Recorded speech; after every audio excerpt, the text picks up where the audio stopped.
Actually, siya nga gusto kong maging, akong sa GMA pa rin yung, yung Lights kay Darna. Gusto ko siya sa pasok na pasok siya bilang Darna para sa akin. Diba? Anak, naging maraming babae. Pero si Senator Jinggoy, wala siyang legitimate na anak. Napatalon daw sa gulat. Talaga, talon Kasi talaga. napatalon yun, Ito na mga sis, mga chika at kwento na puno ng twist. Sa mga showbiz, nag-uumapaw, may panibagong kwento araw-araw. Chismisan to the max, walang palya, bawat salita nakakaloka. Sa kislap ng kamera, sa likod may inggit, sa likod ng ngiti may ibibigkas na makulit. Ito na mga Mars, ito na mga sis. Yun, machismis na araw sa inyo, mga kamarites. Ito na naman ang inyong paborito. Grabe yung energy na yun, ah. Ang energy namin, guys. Again, ito ang inyong Tito Ace, ang inyong pinaka-machong chismoso. Siyempre, kasama natin ang isang nagagandang si... Ako naman po si Claire Santiago, ang nag-iisang Mamarites ng Pilipinas. Yeah, ito ang Marites on Air. Boom! Yun. May ganon. Siyempre, ito sa Marites on Air. Grabe. Lagi namin kayong binibigyan ng mga latest chika sa mga inyong mga favorite celebrities at sa mga personalities na gustong-gusto nyo na gusto namin ibigay sa inyo lahat ng mga juicy na mga what's happening sa kanila, di ba? Kaya you guys are always in the nose. Speaking of nose, yung unang topic natin ito po sa nose. Ano ba yan? Nose? Nose ng ano ba yan? Reindeer? Ay, hindi naman. It's nose ng isang Siyempre. Italian. O isang sangre. Diwata. Diwata. Okay, yan. okay. So we're talking about in regards sa ilong ni Sanya Lopez, Sanya, which is naging noticeable sa social media. Marami nakapansin. For sure, napansin niyo din naman to. Oo, di ba? Kasi ako, pag nakita ko may niretoke na artista, ito before, after, nakita ko parang, hindi naman masyadong nagbago. Siguro parang makeup lang. Pero konti kasi, lang yung enhancement. Itong kay Sanya kasi, obvious eh. Di ba? Sobra. Isipin mo, tuloy AI na, di ba? AI yung video niya, AI. Parang promise, parang hindi maayos sa AI. Pero hindi sila since binabadmouth namin si Sanya or anything. Ito na kasi napansin namin. And hindi lang kami, syempre, yung mga netizen na syempre mga fans din ni Sanya na nakita bakit parang medyo off yung ilong niya. Ako nakita ko na si Sanya in person last year. Nakasama ko sa isang event. So, kaya nasabi ko rin na oo, ibang-iba talaga. Ang laki ng pagkakaiba. Tsaka before okay naman. Okay siya. Okay yung mukha niya noon na hindi pa nagpapa-enhance. Hindi. Okay ang personality ni Sanya. Magiliw siya sa mga tao. Ang daming tao nga nung time na yun. Parang di ko matandaan kung pulang araw ba yun? Yung niya last. Di ba si Jack Roberto? Hindi. Wala. Parang yun yata yung time na yun, yung kasikatan yata ng pulang araw. Kaya ang dami-daming tao dun sa event na yon na nag-aabang din sa kanya. So, ayun. Hindi naman pula ilong niya. Hindi naman. Yung araw lang ang pula. Yung araw ang pula. So, maganda. Maganda si Sanya. Ang ganda ng mukha niya. Talagang parang Pilipina yung picture siya. Actually, siya nga gusto kong maging, akong sa GMA pa rin yung yung Lights kay Darna. Gusto ko siya sa pasok na pasok siya bilang Darna para sa akin. Diba? Pilipina, yung itsura niya, tapos yung aura niya. Basta ganun, okay. Kahit ako, nagulat din. Ito na pala yung itsura niya ngayon. So, napag-compare ko din. Since nakita ko na nga siya in person, ibang-iba talaga. Ang laki ng pinagbago. And, ito na. Bibigay na ako ng komento ko. Mas gusto ko yung dati kesa ngayon. Oo naman. Kahit naman ako yung dati. Talagang natural. I mean, hindi namin sinasabi sinabi niyo ba nagpa-rhino? Hindi ako sure. Wala nang confirmation. Oo, wala pa naman. Parang tahimik lang naman namin siya. Kung ano yung tsura niya dati, mas okay para sa amin. Compared ngayon na parang medyo off talaga. Oo. Parang paliko na something. Siguro, di ko alam sa angle lang yun. Hindi ko rin yung camera nasa harap niya. Tapos, di ba? Oo. No? Kahit naman yung ibang mga celebrities, napansin din, di ba? Katulad ni R.R. Enriquez, sabi nga niya, parang nilaro yung pagkagawa ng kanyang ilong. And dun sa statement din ni R.R., parang ang dating naman sa akin is may concern. Kasi ang pinapansin niya doon is yung gumawa ng ilong niya, hindi yung hitsura ni Sanya na ano, yung gumawa. Yung parang Parang ditong side. something is parang may mali doon sa pagkagawa, yung parang side ng gano'n. ilong, yung parang bumaba siya, parang Parang humaba ito. Humaba. So, parang so wicked. Parang yun, hindi ako nagsabi to, yung mga netizens. mga netizens. Parang mukha daw witch. Witch, something. oo, yun ang sabi nila. Mukhang witch.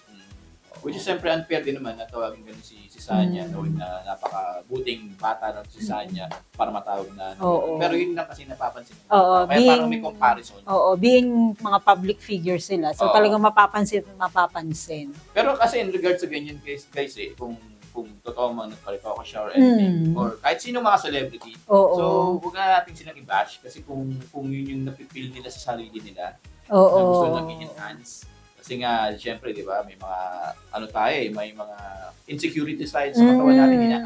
Aminin man natin o hindi, may mga insecurities Oo. tayo. So, siguro yun yung way para magkaroon sila ng confidence, di ba? Oo. Minsan kasi, sa atin, okay yung hitsura, pero pakiramdam nung tao, hindi. So, siya lang naman yung may karapatan sa katawan niya. Diba? Oo, syempre, tsaka sariling, kung nagparitoke man yung tao, sariling pera niya Oo, ginastos, isa di pa ba? yun. Oo. Ang mali lang siguro, pag na-over mo sa pag-addict sa pagpaparito. Oo, meron ganun May mga tao na enhancement gone wrong. May Oo, mga ganun. ganun ang Parang nangyayari. sila, parang every ng katawan nila gusto na parito. Nagkaroon na sila ng obsession. Yun. Parang may pagka-mental illness. Yun, oo.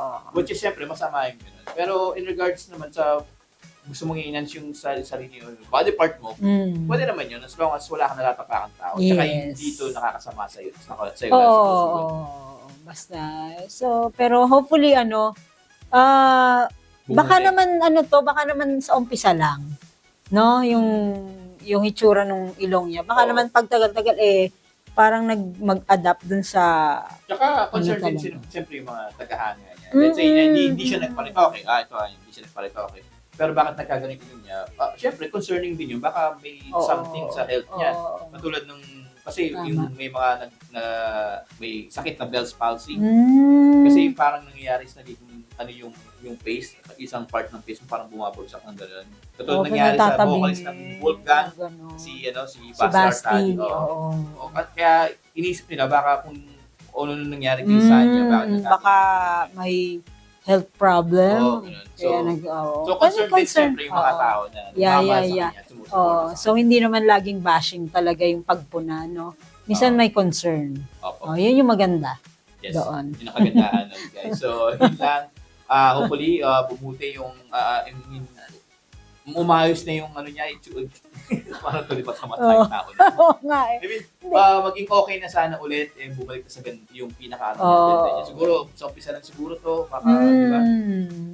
Hopefully, Kung ano man nangyari dyan, hopefully, pagdating ng ilang Maging araw pa. promotion na lahat. Oo, yun. Maaaring bad editing lang to, or baka AI, di natin masabi, wala pang sinasabi Tahimik naman si Sanya. Busy siya. Busy siya. Sa Encantadia. Sa Encantadia.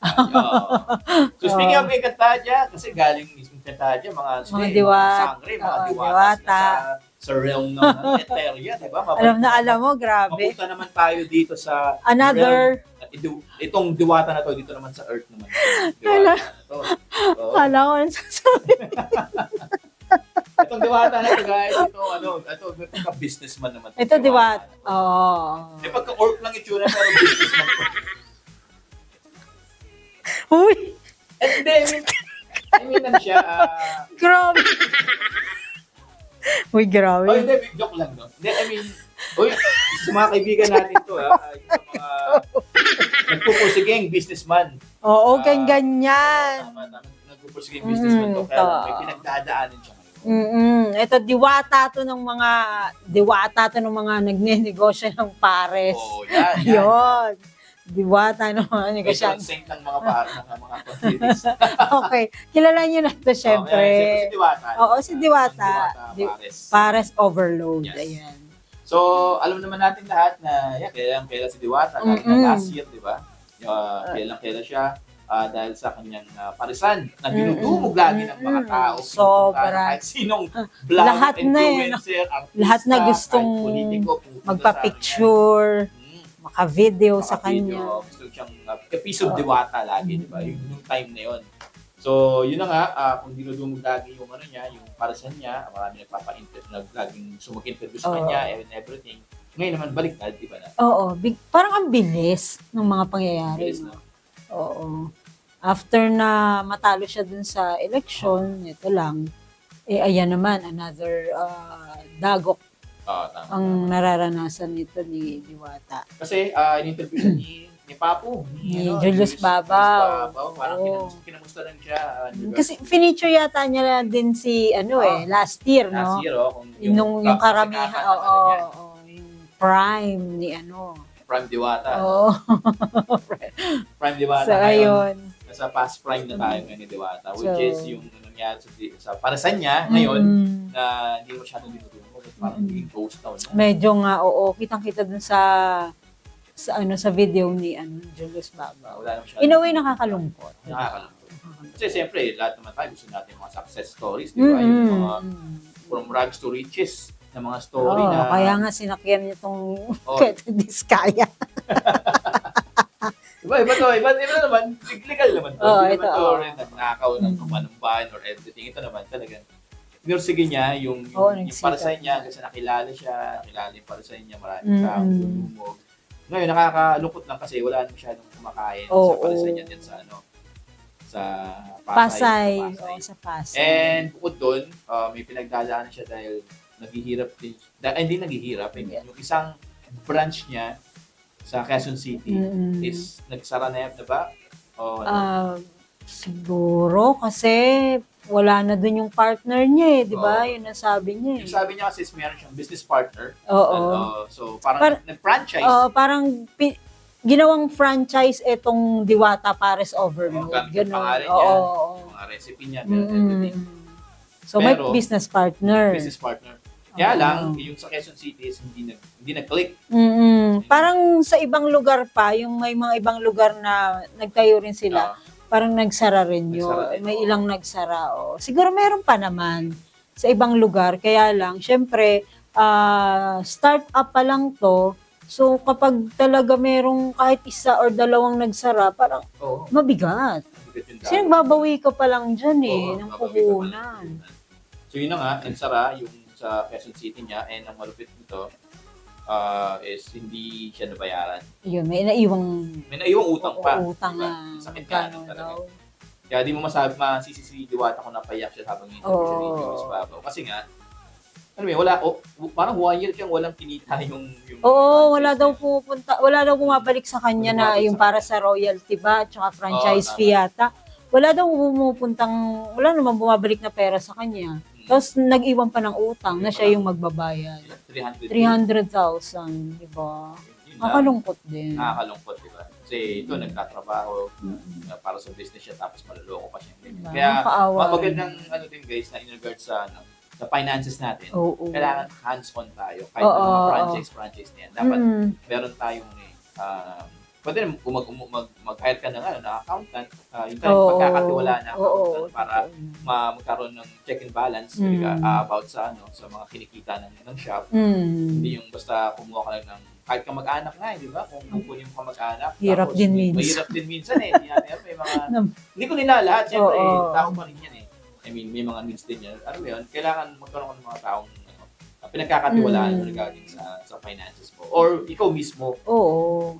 Mamimili ka talaga ng business partner.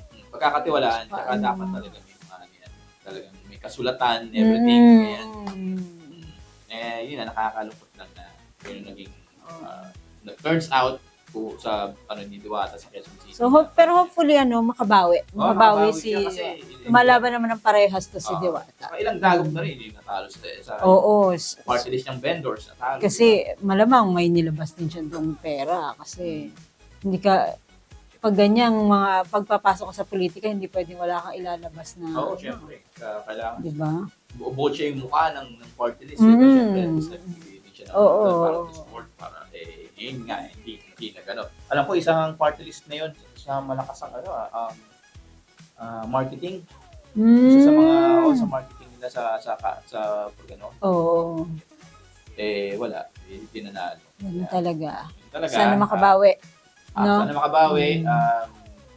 Kung ano man yung business na paano yun, sana mas maging mas matalino na siya sa pag-handle sa business, lalo sa pera. At saka huwag naman siya masyadong sa mga fans niya, sa mga supporters niya. Oo. So, iba pa rin kasi yung hindi ka ganun kaangas or masugit sa mga fans mo. Maging ka pa rin, makatao ka pa rin. Medyo magiliw sa mga fans. Hindi wish na yung downfall mo, diba? Oo, kasi may effect yun. Yung medyo negative ang wish sa'yo ng mga maraming tao. Ako naniniwala na may effect yun. Oo, diba? Yung nga, siyempre, doon lang tayo sa magiging masayahin, jolly. Lalo pa pag nagnenegosyo ka talaga, nakakatulong yun kapag parang welcoming yung dating Welcoming mo. yun. Yun naman talaga dapat. Welcoming lagi. So again, we welcome naman natin po ngayong bagong topic natin. Nagdaan na tayo sa isang sangre, isang diwata. Ngayon, punta naman tayo sa isang tikbalan. Gumanap na tikbalang. Tikbalang. Sa Petrang Cabal. Hindi si Roderick Paulate, kundi naman kay Vice Ganda tungkol tungkol kay Vice Ganda naman to. Pero ito kay Vice Ganda, pero galing to sa direktor. Sa isang direktor. Sa isang direktor na pinuri si Vice Ganda or in-endorse, gustong i-endorse. Actually, parang... Ito ay walang iba, si Direk Love Yan, Diaz. sa mga paborito natin contemporary director, yan. Ay, ito, about naman to dun sa interview niya with, Direk Tonet Hadaone. Doon sa podcast na ang walang kwentang podcast. Yun ang pangalan ng podcast nila, walang kwentang podcast. Diba? Hindi namin binabad. Yun yung pangalan ng podcast. So basically, tinanong tinanong ba si Dan Love Diaz? Parang nagbigay lang siya ng commentary. Kasi ang nangyari parang in regards sa politics na naman tayo. Siyempre. Kasi sino bang napipisil na maging next president? Siyempre si Sara. Si Sara. Siya yung vice president. And then siya yung malakas yung hatak ng tao. Yes. Lalo na may solid foundation na talaga na tsaka sa mga survey din eh. Siya lumalabas na top sa mga survey. Top sa survey na most likely na iboboto ng tao sa election today or basta sa survey. Siya yung preferred. Okay. So, ang sabi ni Love Diaz din gusto niya or in-endorse niya na bakit hindi na kumandidato si Vice Ganda. Bakit hindi si Vice ang ilaban? Kasi popularity wise and sa mga fans, marami ding fans si Vice Ganda. Although di ko alam kung nagbibiro si Love Diaz sa sinabi niya to, pero seryoso siya eh. Parang nakakagulat nga na Love Diaz na seryoso tapos seryoso yung mga pelikula mo tapos kung napapanood nyo kasi yung mga pelikula ni Love Diaz, katulad ng Magellan na showing ngayon. Yan Magellan. Makikita nyo seryoso talaga, 'di ba? So walang halong biro. Pero gusto ko mag-direct si Love Diaz ng pelikula kasama si Vice Ganda. Pwede. Talagang serious na Paano kaya? Tapos ang niya is presidente si Vice Ganda. Tapos serious ituloy na niya yung ituloy na niya yung idea niya, no? Ituloy niya sa film. Direct. The Keneman. So yan, pero siguro na sabi yun ni Direk, kasi siguro sa nakikita niya na, ayun niya, parang ang dami ngayong botante na nagbe-base na lang sa popularity. Alam mo yun? Which is mali. Kaya alam ni Direk na mali yan. Kaya lang sa nakikita niyang trend, para lang, kasi ayaw niyang manalo si Sara. Diba? Ayaw niyang manalo to kasi alam niya yung mga issue ng corruption. Bakit hindi natin ilaban ito si Vice Ganda? Wala tong issue ng corruption. Popular. Kung popularity din lang, sige, go, ito. At least ito, walang issue ng corruption. Parang ganon. Oo nga. Pero syempre, hindi naman sa porque popular yung tao. Depende kung qualified ba talaga. Ako naguguluhan din. Kasi Vice Ganda, alam ko, parang hindi naman siya popular. Matagal lang sinasabi ni Vice Ganda. Naalala mo ba na etong partner niya, na si Ayon, di ba, nagtatakbo rin sanang konsehal ba? Dun sa, hindi ko alam kung Pampanga or Tarlac. Pero, Pinigilan niya? Actually, hindi lumabas hindi alam kung sinong kung pinigilan or what. Pero bago, nung medyo malapit na election, nag-announce si Ayon na hindi na lang siya tatakbo. And I think may influence dun si Vice. Which is a Yung good sa thing. ano yun. Talaga. Kasi hindi mo sikat ka ngayon. Oo. Gamitin mo na yung ano ni Yun Mark naman yung, Tumakbo, di ba? gano'n naman to si Vice eh. Kita mo Sa si Dolphy, mga- di ba? Dati, gusto siya patakbuhin. Mm. Ang sinabi niya. Oo. Pwede akong tumakbo, pwede akong manalo. Pero, pwede akong tumakbo. Pero ano mangyari kung manalo? Di ba? Yung parang, anong gagawin ko Anong dyan? gagawin ko dyan? Di ba? Oo, yun nga kasi hindi tayo nag-base lang sa popularity. Kasi, Oo. alam mo yung napilitan si FPJ na tumakbo din. Ayun, oo. O, nangyari yung natalo siya, yung na-depress siya. Di ganyan. ba? Oo. So, wala eh. Huwag natin pilitin ng mga bagay na, I mean, yung tao kung ayaw niya talaga. Pero di natin masabi kasi only time will tell. Maraming pwede mangyari. Pwede mangyari. Oo. Si Rapi Tulfo dati, Senator Rapi Tulfo, sinabi niya hindi siya tatakbo doon ng pagka-senador. Hindi daw. Tapos, biglang sumakbo senador, di ba? Si GMA, sabi niya, hindi na daw siya mag-re-elect. Parang gano'n. Ayun, mga Ano ganun. yan, di natin masabi. Kung anong pwedeng mangyari, matagal pa. 2 years pa eh. At may isa pang issue about Vice din. Anong issue yan? Ito naman yung sa Showtime. Oo, Kasi, ang daming naging lapses talaga nila na Oo, guys, kasi Netong may isang portion sila sa Showtime. yung segment nilang laro-laro pick, yun. Kung saan parang everyday may ibang challenges na gagawin para ipanalo. Parang style ano siya yung minute to win it. Parang gano'n, may iba, gumagamit sila iba-ibang mga tools. Para manalo. Para ma-determine Pero kung yung maglalaro sa grand prize. Itong certain episode na to, maraming lapses. Oo, nagkasunod-sunod. Napanood ko din naman, Diyos ko, sabi ko, ano bang nangyari na dito? Kwento mo nga, ano? Oo, kasi doon pa lang, doon sa 4 na pagpipilian kung sino mananalo papunta sa maglaro ng grand prize, yung spray na kailangan may lumabas na pink. Sabi ni Vice, kailangan may lumabas diyang pink. So, ayun na. Nung in-spray na nung 4 na Yung contestant. spray ba yung parang ginagamit sa sa yung, gender reveal? oo, yun yung parang ganon. Walang lumabas na pink. Ano lumabas puti? Wala as in, walang lumabas na. Merong lumabas. Pero yung as in, siguro parang nagmarka lang dun sa pinaka-nozzle. Pero syempre, ang mechanics ang mechanics kasi kailangan may sumabog na oo. So, ayun, napagdesisyonan na ulitin. Parang ang explanation yata dyan is parang pag sa sobrang lamig na lugar, yung mga powder nun, parang nagpo-form, hindi crystallize, ang So, nagdidikit, so hindi siya may spray. Oo. Okay. Kasi nga naman, sobrang lamig dun sa loob ng... Kasi nakapasok. Oo, nakapasok na ako dun, sobrang lamig. Pero mas in-explain naman nila na nagpatay sila ng aircon, or nagbawas or nagpatay. Para lang, alam nila alam naman nila na pwedeng possible na mamuo yun at hindi nga may spray. So, nagpatay sila pero hindi pa rin talaga kinaya. So, sobrang lamig talaga. So, ayun, nagkaroon ng problema. Pero inulit. Tapos nakakuha na sila na maglalaro sa jackpot. Yun na. Na almost 700K na yata. Laki. Okay. So, pero nagka-issue pa rin. Ayun. Kasi, yung tanong nila is... yan. Yung parang jackpot prices, may tanong doon.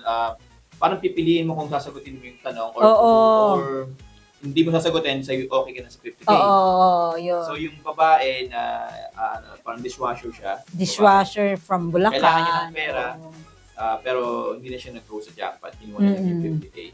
And then, syempre, since hindi mo na kinuha yun, syempre, obligated ang host sasabihin kung ano yung question na nabis mo. Yung question. Para either na alam mo, kaya nagsisi ka kasi di mo or di mo talaga alam, at least alam mo na hindi ko kinuha yung opportunity niya.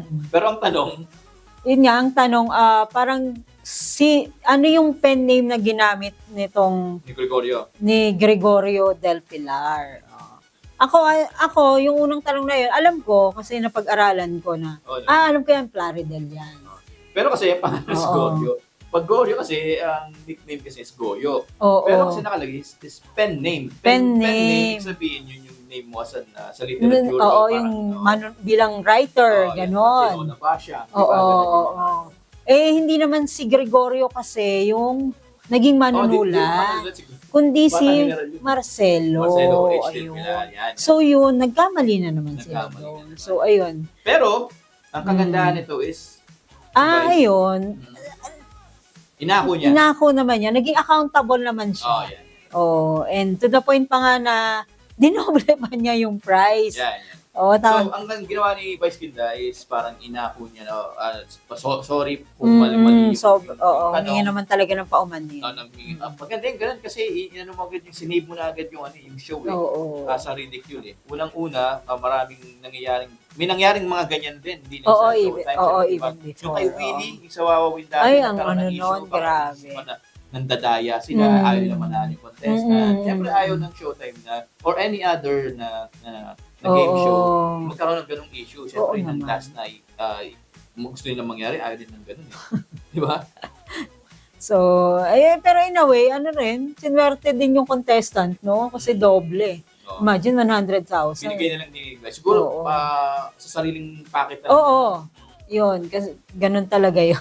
Kasi si Vice na yung nagdesisyon eh. Siya nag-decide. Oo, siya nag-decide. Hindi naman nila pinag-usapan muna eh. Ura-urada, nag-decision. Sige, dahil sa mga nangyaring yan, dami-daming pagkakamali namin today. Ito na lang, makabawi. Take responsibility ginawa ni Vice Ganda. Which is okay na, Okay na-save na rin. yung show at then nakita rin na kung gaano siya ka-responsible. Totoo yan. Although hindi Totoo. naman niya kasalanan talaga Wala, wala. Nag-host ka lang dun may mga bawi. Kaya ito mahirap guys pag live. Pag live. May mga certain things na hindi umaayon sa pinagplanuhan. Oo. Kaya hindi po muna. Kaya kami nag-live Kasi pa nag-live kami, makita niyo wala akong suot ng pantalon. Kasi wala akong suot ng pantalon ngayon, AI lang. Hindi, lang. So, yun nga. So, since naging responsible si Vice, binigyan niya, dinagdagan niya ng 50,000 yung nanalo. So, win-win pa rin, di ba? Oo. Di ko lang ma-imagine. Bottom line. Hindi ko lang ma-imagine ito after ng taping, after ng show na yun, malamang nag-meeting siguro sila. Mga regarding sa mga namamalo sa tools sa mga props. May mga researchers. Mga researchers, and, malamang. kasi nag-meeting dun sila. sa di ba, mali yung pangalan. Mga Yun. researchers ang doon, writers, di ba? Pero hopefully, hindi tinanggal sa trabaho yung Hindi naman siguro. Binigyan pa rin ng audience. Kasi tao lang din naman. Oo. Lalo na, live yun Oo, ang dami pong... Ang hirap gumalaw. So yun, yung voting, yung sinasabi ko, bottom line. Bottom line, nagkaroon ng, naging accountable sila, sinwerte itong na doble yung swerte. So, ayan. Tsaka nakita kong kaano maging leader si Vice. Mm. Kasi yung contestant, dishwasher, Uy, di ba? magaling na leader pala eh. Bakit nga ba? Hindi mo hindi mo na presidente. Say, ganun eh. Ay, nako. Ayan. So yun na nga, I mean, yung nanalo, nakita ko parang siya dishwasher sa Bulacan. Lagi daw silang binabaha. Na laging binabaha. Kasi pag nag-deliver siya, hindi pinapatay yung briefo. Grabe naman. Hindi. So, dishwasher siya and realize natin, syempre, na may mga tao talaga na, alam mo yun, talagang kailangan yung pera Oo. para for everyday. kasi pamasahe nga, hirap na hirap siya eh. Pamasahe na, may sakit pa yung lola niya, pamasahin, papunta dun sa lola niya, hindi siya makapunta. Oo. Oo. Pero taga ron din sa Bulacan ha. Tapos parang parang yun na lang yung natitira niya yata ang pera kung pinunta niya sa showtime. Maganda bagay din yung at least nabigyan siya ng pera para makapagsimula ulit sa 100,000 na yun. So, sana maraming pagtao na matulungan, yung mga nasa laylayan, yung mga nasa bottom, Nasa mga tao, bottom. mga nasa Tama. bottom. Oo. So, speaking of Grabe bottom, naman yung bottom mo. pag-usapan Parang- si Jinggoy. Oo. Yan, speaking of Bakit si Jinggoy, bottom? Sure ka bang bottom? Ay, hindi, I mean, kasi ito, hot topic kasi ito eh. Oo. Diba? Grabe. May mga patutsada kay Hindi ko- Jinggoy Estrada. Hindi ko yung kinaya. Ano Oh ba my yan? God. Yung bottom. Hindi, yung revelation ni Robby Tarosa. Yun nga, guys, may Oo. patutsada kasi ang dating That's Entertainment na star at model. Mati ni Idol, ang gwapo. Gwapo niya nung kabataan niya.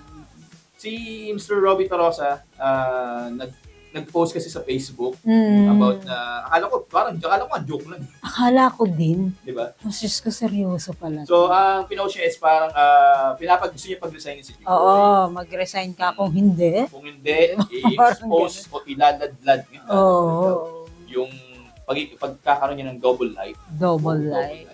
Ano kaya yung double life? Double life? Ni Jingo Estrada Oo. na, no? Tapos isa daw to sa mga dahilan naman sila nagkahiwalay ng Ni, boyfriend niya. na si, Na si- boyfriend niya for 20 years ba? 20 years. Oh, yata. Oh, si tagal, Joel. no? Joel Serrano, Joel di ba? Serrano. Tapos may nagsabi pa siyang baboy doon. Oh, yung last Mga word baboy, niya, oh. no? Oh, ay, nung nabasa ko rin yung baboy, ay, seryoso. Diba? Seryoso siya doon sa sinasabi niya. Sabi ko, Bakit ay, may baboy may si ganun. Paul Farrell? Diba? Mm, di ko alam. Pwede, di ba? Pwede, Oo, pa rin. pwede. Oo, connected. So yun na nga, so parang napaano tuloy yung mga netizen, mga nakabasa. Oo, Parang di ba? intriga, di ba? Tsaka clueless kaya tayo, no? Double life na yun. Double life? Double like, tapos Jinggoy. Tapos Oo. nag-iwalay sila ng ex niya dahil Oo, kay Jinggoy. di Ito ba? daw nung panahon ng kampanya. Kampanya. Ni FPJ. Oo. FPJ na ayaw din 2002 ba yun? FPJ na ayaw din tumakbo. Ayaw sana, oo. Parang si Vice Ganda. Anyway, so yun na nga, nakahiwalay sila during that time daw dahil kay Jinggoy. Mm. Ano masasabi mo dito? Oh my God. Ayokong magsalita sana pero marites tayo eh. Oo, matesta. Marites Pero tayo sa... Hindi kami nag-invento. Inano lang namin Oo. which is kung ano yung mga nangyayari. Oo. Which is a public post naman yung Mm. ginawa niyo. Hindi ko alam kung hack yung Facebook niya or anything. Pero, wala. Hanggang ngayon parang may mga post si Robin na palaban talaga siya. so ngayon, titigan natin yung mga naging past ni Senator Jinggoy. Kung may connect ba talaga, may ano ba to? Gawa-gawa lang ba to? Sinisiraan na si Senator Jinggoy? Mga... O may may chance may mga ba? clues. Oo. Parang nakakakita na ng clues yung mga tao O eh. yung mga tao. ganun. Oo, So, oo. isa-isayin din natin. So, first off, ano ba? Sexy. Oh, yun. Naalala Sexy. niyo yung sa... Yun yung sinasabi ng mga netizen. Mm. Sexy. Kasi kung natandaan yung regarding sa police case, yung sa plunder na kinasa sa kanya, which is convicted naman siya, si Jinggoy nun. Isa sa mga, code name niya Codename is sexy. Sexy. Bakit Sabi sexy? ni Napoles. Oo. Diba? Kasi kung si Bong Revilla, ang code name is Pogi. Pogi. Oo. Sa kanya, sexy. Pero Diba? bakit sexy? Pwede naman siguro macho, di ba? Di ba? Pwede naman gano'n. Bakit sexy? Diba? Mapapaisip Para ka. siguro, kung sinabi sexy, ay, imposible si Jinggoy.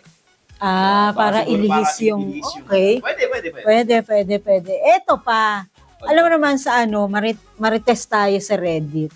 May nabasa ako sa Reddit Ano ba? na comment ng isang netizen. Kasi binasa ko yung topic na yan ng revelation ni Robbie. May nag-comment doon, kaya pala dati daw, sabi ng netizen, merong Twitter. May nabasa siya sa Twitter. Hindi pa ex-Twitter pa. Oo, Twitter pa nung time na yun. Nag-tweet daw si Jinggoy kay Uma Kuni na parang gusto ng kiss. Yes? Kiss. Hindi kaya baka Ayun. nahack lang yung... Hindi ko alam. Yun ang sabi nung netizens. So, being a marites, nag-scroll tayo na nag-search tayo sa Reddit. Hanggang sa may nakita ako doon na lumang podcast ni Mo Twister. Okay. 3 years ago. Okay. And doon sa narinig ko doon, meron siyang kwento doon na nag-meet sila ni Uma Kuni sa ibang bansa. Tapos, during the meeting, may nabanggit sa kanya si Uma Kuni na, ayun nga, parang medyo... Baka naman business o kaya ano naman to? Baka, No, si Uma Kuni, Oh. medyo ino-offera ni parang endorse siya siguro. Parang, No, ano ba? parang yung pagkasabi niya na parang nilalandi ni Jinggoy si Uma. Allegedly. Allegedly. Yes. Ano. Ay, si Mo ang nagsabi noon. Okay. Medyo madaming revelation. Mahaba yung sinabi ni Mo. And siguro share na lang natin yung yung yan. link sa Reddit. Okay na lang yung bahalang makimarites doon. Oo. May isa pa, kasi natandaan mo dati, kasi babasa din ako dati mga vulgar, mga gay. Grabe, bulgar. Ano ba yung Ay, nabasa? bulgar mo na. Yun nga, dati kasi namatay si sa mga kailan mo, batikang action star si The Boy. Okay. Which is isa sa best friend ni Jinggoy Ni Estrada. Jinggoy. Naalala ko pa nga yun, naiyak-iyak siya nung namatay si The Boy. Nangyari kasi parang nasa wake sila ni Rudy Fernandez, and then itong si Bong Revilla parang gusto niyang i-prank si Jinggoy. So ginamit niya yung cellphone ni The Boy, tapos tinatawagin niya si Jinggoy Estrada. Siyempre ikaw, yung patay na yung ando ka sa patay. Oo. So, tinatawagan ka, nakita yung cellphone niya. Takot. Na kung sino yung tumatawag, si The Boy The pala, Boy. si Rudy Fernandez, Oo. napatalon daw sa Patalon. gulat. Talaga, talon talaga. Napatalon yung tumawag, "Oh!" Ay, hindi ko alam, siguro baka na, ano lang, impression lang. Oh, hindi ko alam kung yun ang Ay, sinabi. ganon. Basta nagulat daw, tapos yung pala, pinaprank lang siya nila Bong Revilla. Parang, Sana binideo nila. Prank video. okay, matagal na kasi, wala pa yata. Di ba? Magkano Hindi ka pa ng uso social ang media. prank. Pero, yun na nga, I mean, kung isa-isa mo yung mga naging ano niya dati, kayo lang gusto. Ano na yung ano. Pero grabe ha. Medyo Kasi ano hindi mo to. ma-imagine na, pasubagay kasi, hindi ko lang alam kasi alam naman natin yung parents niya, tatay niya si Erap, si Erap. Gospe Estrada, Mm. dating Pangulong Gospe Estrada is mapaero. Ah, Di ba? Maraming naging anak, naging maraming babae. Pero si Senator Jinggoy, Wala, oo. wala siyang legitimate na anak, no? Pagkakalam ko lang guys, kung wala message siyang nyo, anak sa magano kayo labas. committee kung mali ako. Ang alam ko Na rin. Wala siyang legitimate na anak Illegitimate or na anak. nagkakarelasyon sa iba, which is good thing. Mm-mm. Di ba? Siyempre gusto natin yung Maayos yung mga tatay na na responsable. So, yun lang para sa akin. So, Oy, medyo abang-abang na lang tayo. Mukhang hindi titigil si Robby dito eh. Kasi dinidare niya eh, mag-resign ka. Diba? Kasi abangan na lang. Yes, oo. Robby, naghihintay lang kami. Nagmamarites kami dito. So, yun So, na ayun. Thank you. Marami kami pagpulik. Diwata, Sangre, Natikbala, Oo. yan. Saka, Mga si tao sa Jinggoy, yan. bottom. Yung mga nasa laylayan. Yan. Okay. So, yun na nga. Thank you guys sa pagtunghanga na naman sa inyong 30 minutes. Kasama ako ang pambansang Marites. So again, huwag niyo kalimutan to follow our social. Siyempre, ang Facebook page namin at yung YouTube. Just type in Diskurso on Air. You can share it, react, and then subscribe to it. So, yun na nga. Ito na nga. And also, don't forget to visit diskurso.ph. Yan ang aming website. Yan, Opo. check nyo pareho yan. Makikita nyo yung mga... And meron din sa IG, TikTok. Absolutely. So, Diskurso on Air. Diskurso on Air, Martes on Air, sa lahat ng air. Free lang ang air, guys. Okay? So again, this is your favorite Titong Poging Ace. Nabala ng This is your Tito Ace, ang inyong macho chismoso kasama si... Ako naman po si Claire Santiago, ang nag-iisang mamarites ng Pilipinas. At syempre, thank you sa pagtunganga dito sa... Marites on Air! Ito na mga sis, mga chika at kwento na puno ng twist. Sa mundo showbiz, nag-uumapaw, may panibagong kwento araw-araw. Chismisan to the max, walang palya, bawat salita nakakaloka. Sa kislap ng kamera, sa likod may inggit, sa likod ng ngiti may ibibigkas na makulit. Ito na mga Mars, ito na mga sis.